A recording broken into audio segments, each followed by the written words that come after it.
ஒரு award function வந்து என்னோட பொண்ணு சிங்கர் தான் உங்களுடைய பெரிய ஃபேன். நீங்கள் உங்களுடைய மியூசிக்கில் ஏதாச்சும் ஆப்பர்ச்சுனிட்டி இருந்தால் பாடுற வாய்ப்பு கொடுங்க அப்படின்ற மாதிரி கேட்டிருப்பாங்க.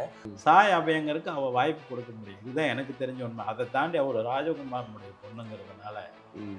வாய்ப்பு கொடுக்குற இடத்துல தான் நாங்கள் இருக்கோம். யார்ட்டையும் கேட்குற இடத்துல நாங்கள் இருக்கோம். நான் ரீசெண்ட் இன்டர்வியூஸில் பார்க்குறப்போ இவர் என்ன லூஸ் மாதிரி பேசிகிட்டு இருக்காரு, இவருக்கு என்ன அறிவு இல்லையா அப்படின்லாமே நிறைய பேர் சொல்லுவாங்கள்ல. அதெல்லாம் கேட்குறப்போ உங்களுக்கு எப்படி சார் இருக்கும்? நான் தேவயானியுடைய வெளிச்சத்தில் இருக்கிறேங்கிறது மிக சிறந்த உண்மை. அதனால் நான் ரொம்ப அறியப்படுறவனாக இருக்கேன். சில பேர் அதை வந்து வேற மாதிரி பார்ப்பாங்களா சார்? ஒரு ஒய்ஃபோட புகழில் இவர் தொத்திட்டு வராரே அப்படின்ற மாதிரியும் சொல்லுவாங்க. ரொம்ப யதார்த்தமான ஒரு பாசிட்டிவான. இல்லை, நிஜமாவே இப்போ நீங்கள் இங்கே வந்துட்டீங்க, எங்காவது ஒரு நியூஸ் பேப்பர் பார்த்தீங்களா? ஒரு தினத்தந்தி, ஒரு தினகரன், இல்லை இதெல்லாம் ஒரு சினிமா பீப்புள்ஸ் வாங்க வேண்டிய ஒரு நியூஸ் தானே. ஒரு நியூஸ் பேப்பரில் வர செய்திகளை வெறும் செய்தியாக மட்டும் பார்த்துட்டு கடந்து போகிற மாதிரியான ஒரு மனநிலையில் நான் இல்லை. அண்ட் உங்களுடைய படத்தில் வந்து அஜித் சார் நடிச்சிருந்தாரு. இப்போ அவருடைய க்ரோத் எப்படி சார் பார்க்குறீங்க? அவர் தன்னுடைய வேலையை தான் விரும்பினதை அழகாக செஞ்சுட்டு போயிட்டே இருக்கார். நீங்கள் இடையில ஏதாச்சும் பேசினீங்க நடுவில் அந்த படத்துக்கு அப்புறம்?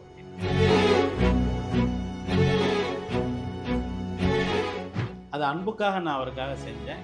அவர் என்கிட்ட இருந்து அதை எதிர்பார்த்தார், நான் செஞ்சு கொடுத்தேன். ஒரு அன்பும் நட்புக்காக. மறுபடியும் அதே மாதிரியான வாய்ப்புகள் வரும்போது நான் பண்ணேன். ஓகே, அது அவருக்காக நான் பண்ணேன். இந்த மாதிரி இமையா நேச்சுரல்ஸ்னு ஒரு பிஸ்னஸ் பண்ணுறப்போ மற்றவங்க யாரும் எதுவும் சொல்லியா சார்? அவ்வளோ பெரிய டேரக்டர் என்ன இந்த மாதிரி ஒரு பிஸ்னஸ் பண்ணுறாரு, அவருக்கு இந்த நிலைமையா அப்படின்றலாம் பேசுகிறாங்களா சார்? அதை பற்றி எப்படி நினைக்கிறீங்க?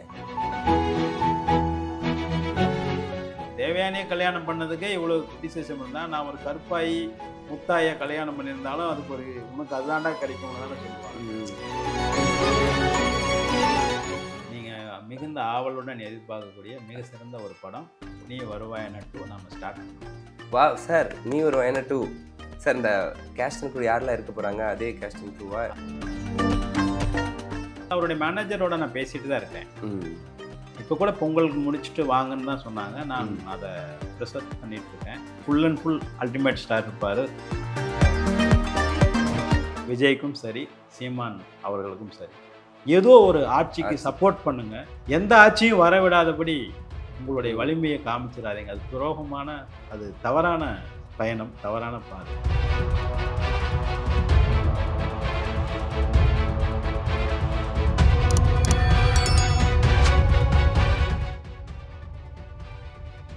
ப்ரொவோக் டிவி நேயர்கள் அனைவருக்கும் உங்கள் தனுஷின் அன்பான பணிவான வணக்கம். Welcome to show. இன்னைக்கு என் கூட சூப்பரான டாக்டர் ராஜகுமாரன் சார் தான் இருக்காரு. வணக்கம் சார். வணக்கம். ப்ரொவோக் டிவி வியூவர்ஸ் அனைவருக்கும் அன்பான என்னுடைய வணக்கங்கள். அது என்னங்க சார்? எல்லாரும் மக்கள் இதயத்துல இருக்காங்கன்றனால அப்படி அன்பான இதயத்துல இருந்து ஒரு வணக்கம் சார் அவங்களுக்காக. ரொம்ப சார், அவங்களால தானே நம்ம இருக்கோம், இல்லைன்னா சார்? நிச்சயமா நிச்சயமா, மக்கள் தானே எல்லாருமே. சார் ரொம்ப சந்தோஷம் உங்கள்கிட்ட இந்த இன்டர்வியூ எடுக்கிறது. பாசிட்டிவாகவே இருக்கீங்களே சார். ஆஃப் த ஸ்க்ரீன் ஆகட்டும், ஒரு ஜாலியாக சந்தோஷமாக வெளில எவ்வளோ இருந்தாலும் பேசுகிறப்போ அந்த பாசிட்டிவிட்டி இருந்துகிட்டே இருக்கே. எப்படி இப்படி சந்தோஷமாக மகிழ்ச்சியாக எப்பயுமே இருக்கீங்க? தெரியல சார். என்ன சார் இருக்குல்ல ஏதாச்சும்? இல்லை, நான் என்னோட வேலையை செஞ்சுட்டே இருக்கிறேன்.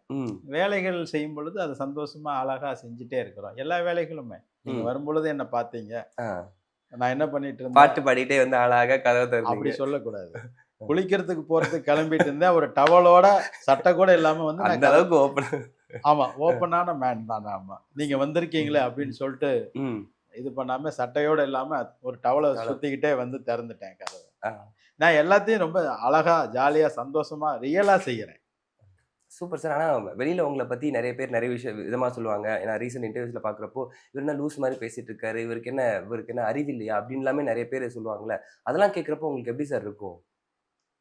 நான் அதை பார்க்கறது இல்லை, கேட்கறது இல்லை. என்ன அப்படின்னா, என்னுடைய இடம்னு ஒன்று இருக்குது. அதை தாண்டி நான் வந்து கீழே இறங்கி வர்றது இல்லை, எதையும் பார்க்கறது இல்லை. கீழான விஷயங்கள், சில டவுனான பள்ளத்தாக்குகள்ல நான் இல்லை.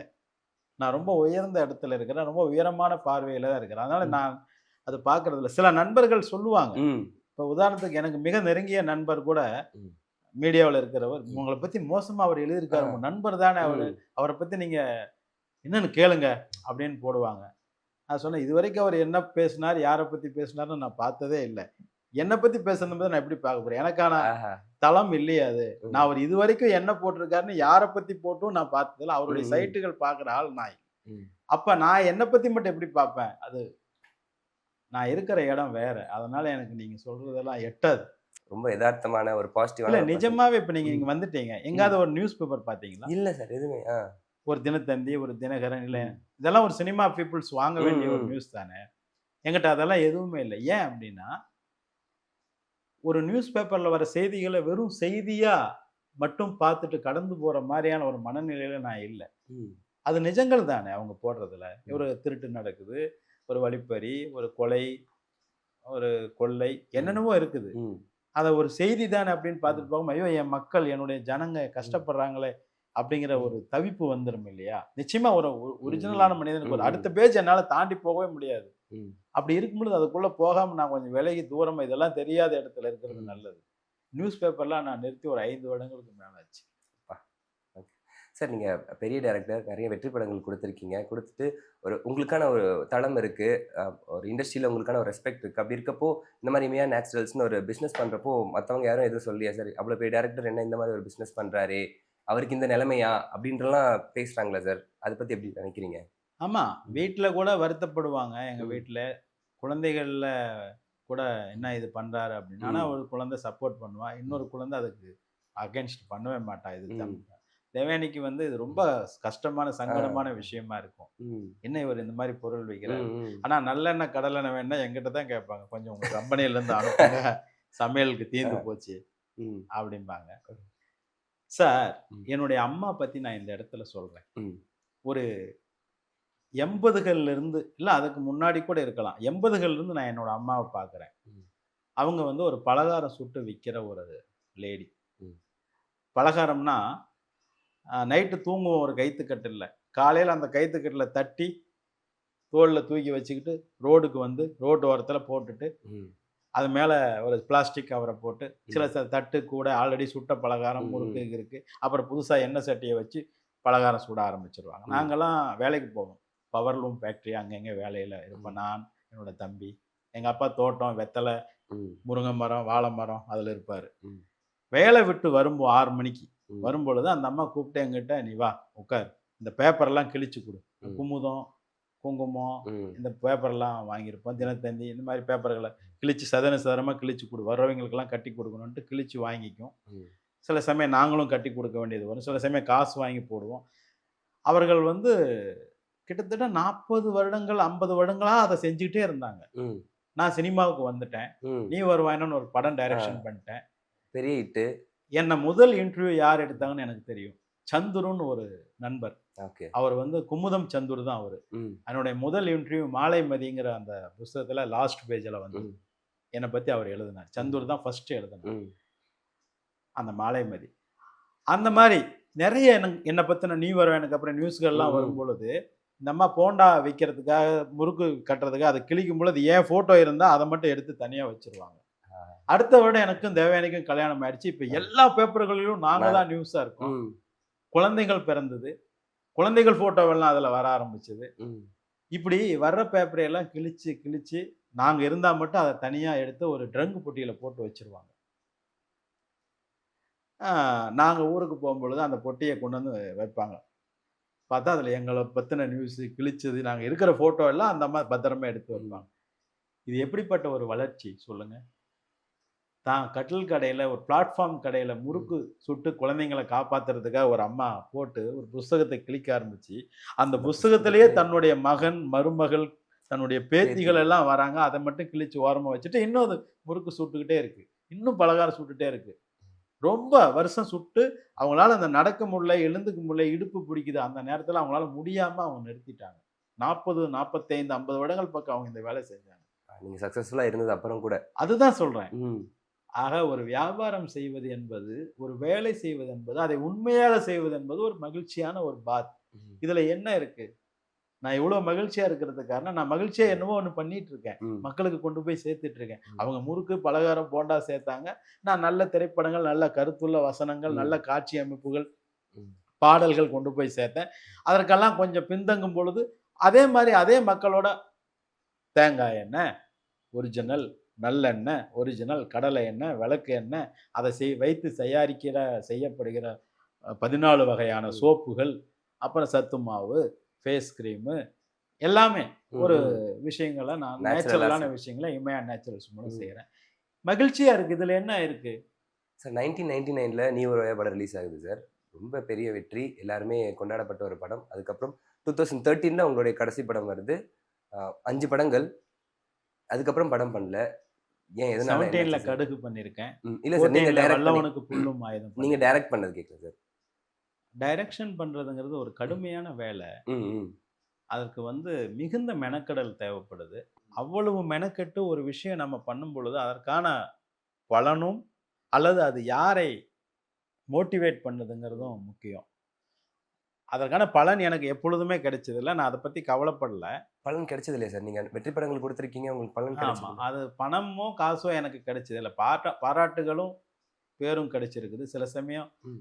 திட்டுகளும் கூட கிடைச்சிருக்குது. நல்லா இல்ல அப்டின்ட்டு. அது ஒண்ணும் இல்ல. நம்ம விரும்பி செய்யற ஒரு ம். விஷயம்ங்கிறதுனால அழகா இருக்கும். நல்லா தான் நம்ம செஞ்சிருப்போம். ம்.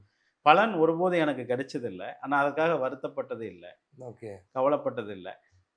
யார நம்ம மோட்டிவேட் பண்றோம், இத ம். வச்சுக்கிட்டு அப்படிங்கும்போது, மக்களினுடைய மனப்பாங்கு மாறும் பொழுது, என்னுடைய மக்கள அத மோட்டிவேட் பண்ண முடியாதுங்கிற பொழுது, ம். இளைஞர்கள் வேறு மாரியான படங்களையும், வேறு மாரியான வகைகள்லயும் அவங்க செல்றாங்க.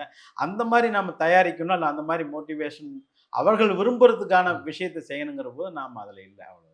சார் இப்ப இந்த காலகட்டத்தில உங்களோட படங்கள் எதிர்பார்க்கலாமா சார்? வாய்ப்பு மிக இருக்கா? விரைவில் நீங்க ஆஹா! எதிர்பார்க்கலாம். Super sir. ரொம்ப சந்தோஷம்.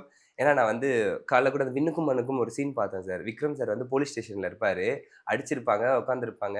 கோயம்புத்தூர் தானே நீ, அவருக்கு சொன்னேன்னா என்ன ஆகும்னு தெரியும்னே அப்ப சொல்லுவாங்க தேவயானி அவர்கள் வந்து அவங்களுடைய தம்பி தான்னோனே வந்து ஒரு எலிவேஷன் சீன் அவருக்கு செம்மையா இருக்கும். அப்போ ஒரு டயலாக் சொல்லியிருப்பாரு விக்ரம் சார். "ஏன் இப்படி பண்றீங்க?" அப்படின்னு கேட்கிறப்போ, "நீங்க காதலிச்சிருக்கீங்களா?" அப்படின்னு கேட்பாரு. "காதல் ஒரு ஆள எப்படி வேணா மாத்தும்" அப்படின்னு சொல்லியிருப்பாங்க. உங்க வாழ்க்கையில காதல் அவ்வளவு பெரிய ஆள், நீங்க எதுக்குங்க ஆ பிளாட்பாரத்துல போய் படுத்திருக்கீங்க? படுத்திருக்கீங்க. அப்படின்னா, நீங்க காதலிச்சிருக்கீங்களா? அவர் அப்படியே பார்ப்பார். ஆ. காதல் யாரையும் என்னவா வேணாலும் ஆக்கும். உங்கள காதல் என்னவா ஆக்கியிருக்கு சார்? என்னோட காதலா? ஆ. உங்களுக்கு பேட்டி கொடுக்கிறவனா ஆக்கியிருக்கு. நான் பேட்டி கொடுத்துட்டு இருக்கேன்.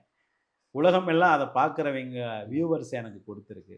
ம். வெறும் இயக்குனரா இருந்தா எனக்கு அது கிடைச்சிருக்காது. ம். என்னுடைய காதலும், என்னுடைய காதலியான தேவயானி அவர்களும் உலக புகழ் பெற்றவங்கறனால, நானும் அந்த புகழோட சேர்ந்து அப்படியே இன்னமும் டிராவல் ஆயிட்டு இருக்கேன். சில பேர் அத வந்து வேற மாரி பார்ப்பாங்களா? சில ஒரு ஒய்ஃபோட புகழ்ல இவரு தொத்திட்டு வராரே! அப்டின்ற மாரியும் சொல்லுவாங்க. ஆனா உங்களுக்கு தான் தெரியும். நீங்க எவ்வளோ பெரிய டைரக்டர் நெறைய விஷயங்கள் பண்ணியிருக்கீங்கன்னு, அந்த மக்கள் சில பேர்லாம் சொல்றப்போ, உங்களுக்கு எப்படி சார் இருக்கும் அது? இல்ல. ம். நிச்சயமா ம். ஒரு வெறும் இயக்குனரா இருக்கிற ஒருத்தர் ம். 2 பேர் தான் ம். இன்றளவும் கொண்டாடப்படுறவங்களா உதாரணத்துக்கு என்னுடைய குருநாதர் விக்ரமன் சார். ம். அவர் மிக சிறந்த படங்கள கொடுத்த மிகப்பெரிய இயக்குனரா இருக்கிறதுனால ம். அவருடைய இது வருது. அதே சூப்பர் குட்ல ம். இன்ட்ரோடக்ஷன் ஆன 50 இயக்குனர்கள்ல ம்.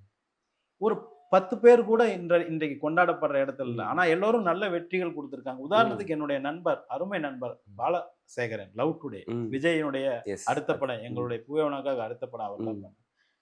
அவருடைய இன்டர்வியூ யாரும் எடுக்க மாட்டேங்கிறீங்க. அவர் ம். ஏதாவது சொல்றதுக்கு அவர் மனசுல இருக்குன்னு கேட்கறதுக்கோ, பார்க்கறதுக்கோ யாரும் இல்ல. சார் நாங்க எடுக்குறோம். நீங்க கான்டாக்ட் மட்டும் குடுங்க. நான் எடுக்குறேன் அவர. கண்டிப்பா நான் கண்டிப்பா. தரேன். ஆ. எதுக்குன்னா, மிக சிறந்த ரைட்டர் ம். அவரு. ம். நீங்க அந்த லவ் டுடே மிக சிறந்த உதாரணம். எஸ். ஏன்னா, அவருக்கு பின்னணியில அவர் ஒண்ணும் இல்ல. ஆனா, அவர் மிக சிறந்த பின்னணியில இன்னைக்கு இருக்கிறாரு. ம். தமிழ்நாடு திரைப்பட ரைட்டர்ஸ் அசோசியேஷனுடைய ட்ரெஸரர் அவர்தான். பொருளாளர். அந்த ம். பதவியில ஏன்னா அவர் ஒரு கரெக்ட்டா கணக்கு வழக்குகள் ம். பண்ணக்கூடிய ம். இருக்கிறார். ஆனா மீடியாக்கள்ல இது மாதிரி மறந்து போன, ம். ம். தெரியாம போன நிறைய இயக்குனர்கள் சூப்பர் ம். குட்லயே இருக்காங்க. ம். நான் தேவயானியுடைய வெளிச்சத்துல இருக்கிறேங்கிறது மிக சிறந்த உண்மை. அதனால நான் ரொம்ப அறியப்படுறவனா ம். இருக்கேன். Okay sir. சார் ரீசென்ட்டா வந்து இப்ப சோசியல் மீடியாவே ட்ரெண்டான விஷயம் வந்து சூப்பர் ஸ்டார் ரஜினிகாந்த் அவர்களும், உலகநாயகன் அவர்களும் வந்து சேர்ந்து ஒரு படம் பண்றாங்க. அதோட ப்ரோமோ பார்த்தீங்களா சார்? கண்டிப்பா பார்த்தேன். எப்படி இருந்துச்சு சார் பார்க்குறப்போ உங்களுக்கு? அழகா இருந்தது. ம். நல்லா இருந்தது. நாங்க ஒரு ம். நினைத்தாலே இனிக்கும் எதிர்பார்க்கிறோம். நினைத்தாலே இனிக்கும்ன்ற மாரி. எதிர்பார்க்கிறோம். ம். அது மாரியான ஒரு விஷயம் வேணும். நினைத்தாலே கொல்லும், வெடிக்கும் அது மாரியான விஷயங்கள் எதிர்பார்க்கல. அழகான விஷயம் நடக்குது. சிறப்பா வரட்டும். என்ன அவங்க மைண்ட்ல இருக்குதோ அத நம்ம இப்போ இந்த கேங்ஸ்டர் படம் அப்டின்ற மாரி தான் அது ட்ரீட்மெண்ட் இருக்கு. அது நெறைய பேர் எடுத்துட்டு இருக்காங்க. வந்துகிட்டே இருக்குது. ம். அதுனா அப்புறம் 10ஓட 11வது படமா தான் நாங்க அத பார்ப்போம். இத ம். விட வே வேற அதே லாங்குவேஜ்ல வேற இன்னொரு படம் பெருசா இருந்துச்சுன்னா, அத விட இது சுமாருன்னு நாங்க சொல்லிடுவோம். ஓகே. சார் ரீசெண்டாக ஒரு விஷயம் நடந்துச்சு. என்னன்னா, ஒரு அவார்ட் ஃபங்ஷன் வந்து தேவயானி மேம் அவர்கள் வந்து சாய் அபியங்கருக்கு அவார்ட் குடுத்துருப்பாங்க. அந்த சமயத்தில வந்து தேவயானி மேம் வந்து, "என்னோட பொண்ணும் சிங்கர் தான். உங்களுடைய பெரிய ஃபேன். நீங்க உங்களுடைய மியூசிக்ல ஏதாச்சும் ஆப்பர்ச்சுனிட்டி இருந்தா பாடுற வாய்ப்பு குடுங்க." அப்படின்ற மாரி கேட்டிருப்பாங்க. அது சமூக வலைதளத்தில ரொம்ப பேசும் பொருளா பார்க்கப்பட்டுச்சு.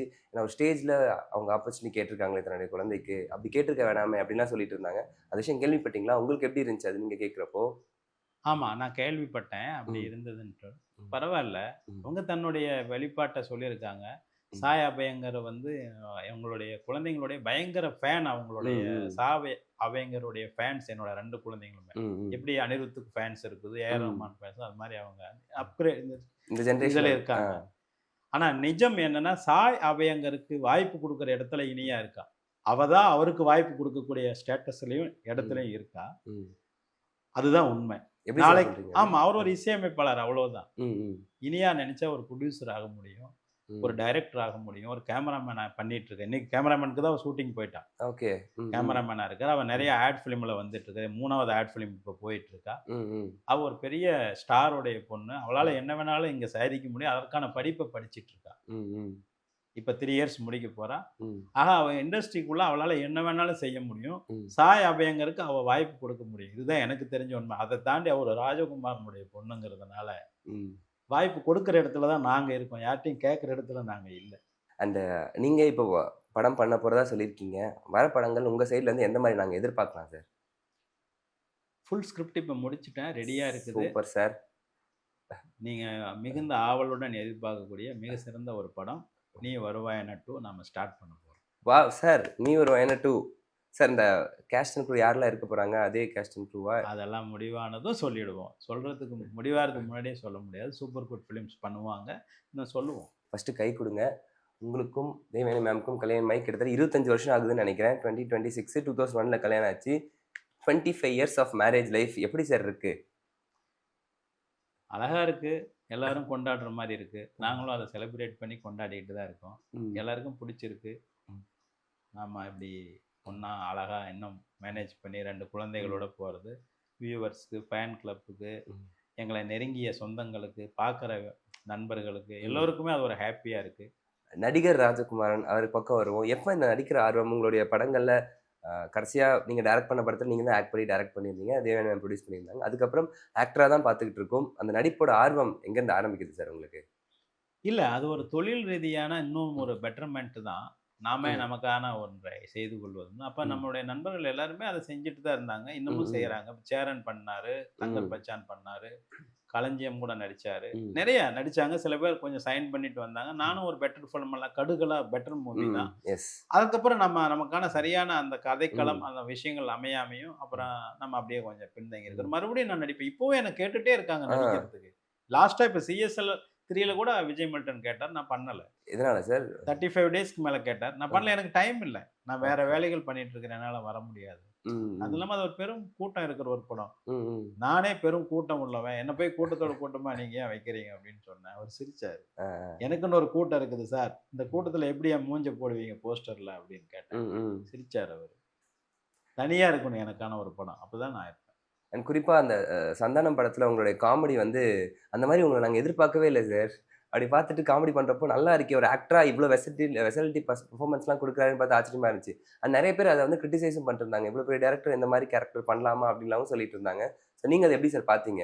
அது அன்புக்காக நான் அவருக்காக செஞ்சேன். ம். அவர் என்கிட்ட இருந்து அத எதிர்பார்த்தார். நான் ம். செஞ்சு குடுத்தேன். ஒரு அன்பும், நட்புக்காக. ம். மறுபடியும் அதே மாரியான வாய்ப்புகள் வரும்போது நான் பண்ணல. ஓகே. அது அவருக்காக நான் பண்ணுனது அவ்வளவு. ம். அந்த வெளியில வந்த கிரிட்டிசிசம் சார்? அது எப்பொழுதும் இருக்கும் சார். நீங்க ம். நல்லது பண்ணாலும் இருக்கும். ம். தேவயானிய கல்யாணம் பண்ணதுக்கே இவ்வளவு கிரிட்டிசிசம் இருந்தா, நான் ஒரு கருப்பாயி, முத்தாய கல்யாணம் பண்ணியிருந்தாலும், அதுக்கு ஒரு உனக்கு அதுதான்டா கிடைக்கும்னு தானே சொல்லுவானுங்க. ம். Super sir. அதனால இது கிரிட்டிசிசம்ங்கிறது ம். அவங்கவங்களுடைய மனப்பாங்கு தான். ம். அதுல உண்மை இல்ல. எதார்த்தம் என்னவோ, உண்மை என்னவோ அத நோக்கி தான் நம்ம பயணம்ங்கிறதுனால, ம். இதெல்லாம் நமக்கு ஒண்ணும் அவசியம் இல்ல. அலட்சியப்படுத்திட்டு போயிட்டே இருப்போம். காதுல கூட விழாது பல விஷயங்கள். அண்ட் உங்களுடைய படத்துல வந்து அஜித் சார் நடிச்சிருந்தாரு. இப்போ அவருடைய குரோத் எப்படி சார் பார்க்குறீங்க? அவர் தன்னுடைய வேலைய தான் விரும்பினத அழகா செஞ்சுட்டு போயிட்டே இருக்காரு. ம். நீங்க இடையில ஏதாச்சும் பேசினீங்களா நடுவுல அந்த இல்ல, படத்துக்கு அப்புறம்? இல்ல. கான்டாக்ட்டே இல்ல. இல்ல. அ படத்துக்கு பிறகு பேசியிருக்கிறேன். ம். ஆனா, நான் சமீபத்தில ஒண்ணும் அவரோட பேசல. அவருடைய மேனேஜரோட நான் பேசிட்டு தான் இருக்கேன். ம். இப்ப கூட பொங்கல் முடிச்சுட்டு வாங்கன்னு தான் சொன்னாங்க. நான் ம். அத ரிசர்ச் பண்ணிட்டு இருக்கேன். ம். நீ வருவேன் 2ல அவர் இருக்க முடியுமாங்கிறத ம். ஆ, இது பண்ணேன். ம். அது முடியாது அப்படிங்கிறதுனால நான் அதை அப்படியே கொஞ்சம் தள்ளி வச்சிருக்கேன். ஓகே. 3 பண்ணனா ஓகே அப்படின்னாரு. அது மாதிரி நீ 2ல முடியாது, 3ல நான் வரேன் அப்படின்னாரு. ஏன்னா நான் 3 ultimate full and full ultimate star இருப்பாரு. 2ல கம்மி தான் இருக்கும் அப்படிங்கிற மாதிரி ஒரு விஷயம் சொன்னேன். ம். ம். அந்த மாதிரி ஃபுல்லா இருந்தா பண்ணலாம் அப்படிங்கிற மாதிரி சார் சொல்றாரு அப்படின்னாரு. ஓகே ம். சார், நான் அதை ரெடி பண்ணிட்டு வருவேன். முதல்ல 2 முடிச்சுட்டு தான் என்னால 3க்கு போக முடியும். ம். Super sir. And Vijay sir அவர் கூட நீங்க படம் பண்ணலனாலுமே வந்து உங்க சமகாலத்துல இருந்திருக்காரு. அவரும் நெறைய படங்கள் பண்ணிட்டுருக்காரு. இப்போ அரசியல் நோக்கி போயிருக்காரு. ஸோ அத பத்தி நீங்க என்ன சார் நினைக்கிறீங்க? ஒரு மிகப்பெரிய இழப்பு எங்களுடைய சினிமா துறைக்கு நிச்சயமா. ம். அதற்கு பிறகு இந்த அரசியல் பிரவேசமும் இதுவும் தமிழ்நாட்டுக்கும் ஒரு மிகப்பெரிய அதிர்வை கொடுக்கும். ம். 2 வகையிலுமே பெரும் துக்கத்தையும், துன்பத்தையும் தருகிறார். என்ன செய்வது? அரசியல்லயும் ஒரு சின்ன ஜர்க் கிடைக்கும். அது வரக்கூடாது. நம்ம ம். தேசப்பற்றுன்னு இந்தியாவ நினைச்சுட்டு சொல்லும் பொழுது, ம். நாட்டுப்பற்றுன்னு நம்ம தமிழ்நாட்ட நினைச்சுட்டு சொல்லணும். ம். அந்த நாட்டுப்பற்றுன்னு பார்க்கும்போது, நம்முடைய அரசியல ஆட்டி பார்க்கிற விஷயம் மொத்த சமூகத்துக்கும் பெரும் பிரச்சனை ஆயிடும். அதையெல்லாம் புரிஞ்சுகிட்டு ஒருத்தர் அரசியல் பண்ணணும். ம். ஆ விஜய் ஆகட்டும், இன்னும் கூட என்னுடைய நண்பர், ம். பெரியவர் இல்ல, சின்னவர் தான் இருப்பாரு என்ன விட, சீமான். ம். 2 பேருமே கொஞ்சம் யோசிக்கணும். ஏன்னா இந்த செய்தி மூலம் அவங்களுக்கு 2 பேருக்கும் சொல்றேன். நான் தமிழ்நாட்டோட அரசியல ஆட்டாதீங்க. அது மொத்த சமூகத்தையும் ஒரு ஜர்க்கு கொடுக்குற விஷயமா இருக்கு. ஓகே. சப்போர்ட் பண்ணுங்க. ஏதோ ம். ஒரு கட்சிக்கு உங்களுடைய பலத்த சப்போர்ட் பண்ணி, ம். இதுவரை நமது நாடு எப்படி ம். 50, 60 ஆண்டமா சுதந்திரம் நாட்டுக்கு பிறகு ம். நாம எப்படி இருந்திருக்கிறோமோ, 62க்கு பிறகு, 66க்கு பிறகு எப்படி நம்ம இதுவரைக்கும் தனித்தன்மையோட தமிழ்நாட்டை வைத்திருக்கிறோமோ, அதே போல வைத்திருக்க உதவுங்கள். நீங்க வளர்ந்து விட்டீர்கள். அதில் எந்த சந்தேகமும் இல்லை. உங்கள் வளர்ச்சி நம் மண்ணையே 2ஆக, 3ஆக உடைப்பதாக இருந்து விடக்கூடாது. அது உங்களுக்கு உடைந்த பிறகு உணர்ந்தால் பிரயோஜனம் இல்லை. உடைவதற்கு முன்பே தெரிந்து கொள்ள வேண்டும், புரிந்து கொள்ள வேண்டும். அதற்கு பேர் தான் புத்திசாலித்தனம். அதைத்தான் தொடர்ந்து நான் வலியுறுத்திக் கொண்டிருக்கிறேன். விஜய்க்கும் சரி, சீமான் அவர்களுக்கும் சரி. ஏதோ ஒரு ஆட்சிக்கு ஆட்சி. சப்போர்ட் பண்ணுங்க. எந்த ஆட்சியும் வரவிடாதபடி உங்களுடைய ம். வலிமையை காமிச்சிராதீங்க. அது துரோகமான, அது தவறான பயணம், தவறான பாதை. அதை இழந்த பிறகு நாம் மீட்டெடுக்கிறதுக்கு ரொம்ப கடினப்படுவோம், கஷ்டப்படுவோம். பலம் காட்டலாம். நமக்கு எதிரான பலத்தையே நம்ம காட்டக்கூடாது. ஒரு குடும்பத்திற்குள் இருக்கிற ம்.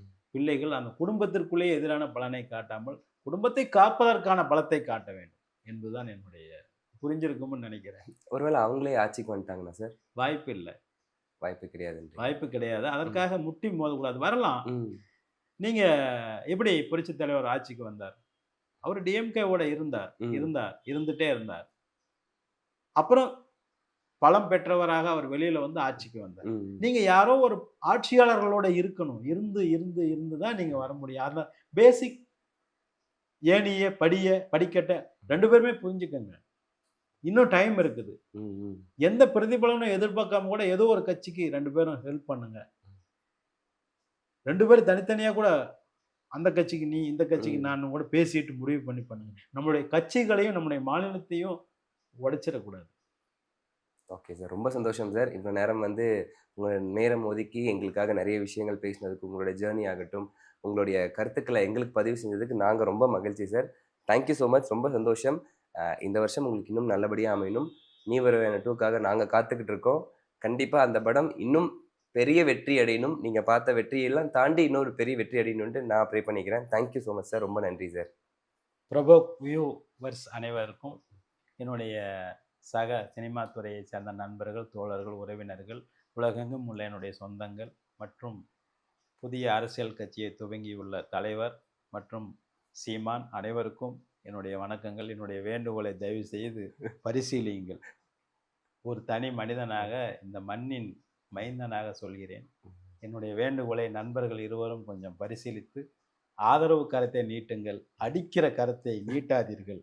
அன்புடன் ராஜகுமாரன். வணக்கம் சார்.